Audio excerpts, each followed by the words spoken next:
கோவையில் ஆண்கள் மற்றும் பெண்கள் அணிகள் பங்கேற்றுள்ள தேசிய அளவிலான கூடைப்பந்து போட்டி தொடரில் நாடு முழுவதிலும் இருந்து 16 அணிகள் பங்கேற்றுள்ளன.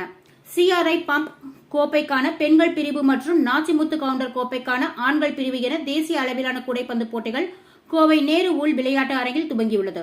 இதில் ஆண்கள் பிரிவில் சென்னை வருமான வரி அணி, சென்னை இந்தியன் வங்கி அணி, பெங்களூர் பேங்க் ஆஃப் பரோடா அணி, லக்னோ உத்தரப்பிரதேச போலீஸ் அணி, புதுடெல்லி மத்திய செயலக அணி, சென்னை லயோலா அணி, திருவனந்தபுரம் கேரளா மாநில மின்சார வாரிய அணி மற்றும் கோயம்புத்தூர் கோவை மாவட்ட கூடைப்பந்து கழகம் உள்ளிட்ட 8 அணிகளும், பெண்கள் பிரிவில் திருவனந்தபுரம் கேரளா மாநில மின்சார வாரிய அணி, மும்பை மத்திய ரயில்வே அணி, மும்பை மேற்கு ரயில்வே அணி, சென்னை தென்னக ரயில்வே அணி, சென்னை ரைசிங் ஸ்டார் அணி, கொல்கத்தா கிழக்கு இந்திய அணி, செகந்திராபாத் தென் மத்திய ரயில்வே அணி மற்றும் கோயம்புத்தூர் கோவை மாவட்ட கூடைப்பந்து கழகம் உள்ளிட்ட 8 அணிகளும் பங்கேற்றுள்ளன.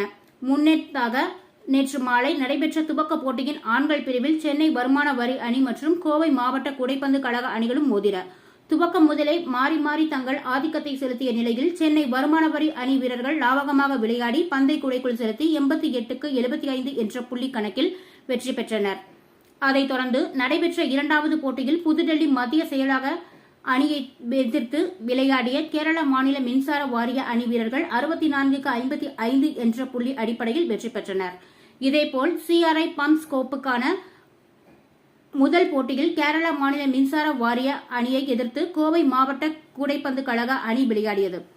இந்த போட்டியில் கேரள மாநில மின்சார வாரிய அணி வீராங்கனைகள் துவக்கம் முதலே அதிரடி காட்டினர். வேக வேகமாக அடுத்தடுத்து பந்தை கூடைக்குள் செலுத்திய அந்த அணி வீராங்கனைகள் கோவை மாவட்ட கூடைப்பந்து கழக அணி வீராங்கனைகளை திக்குமுக்காட செய்தனர். இறுதியில் 99க்கு 42 என்ற புள்ளி கணக்கில் அபார வெற்றி பெற்றனர். 7ஆம் தேதி வரை லீக் போட்டிகள் நடத்தப்பட்டு அதனைத் தொடர்ந்து வருகின்ற 8ஆம் தேதி அரையிறுதிப் போட்டிகளும் வருகிற 9ஆம் தேதி இறுதிப் போட்டிகளும் நடைபெற உள்ளது குறிப்பிடத்தக்கது.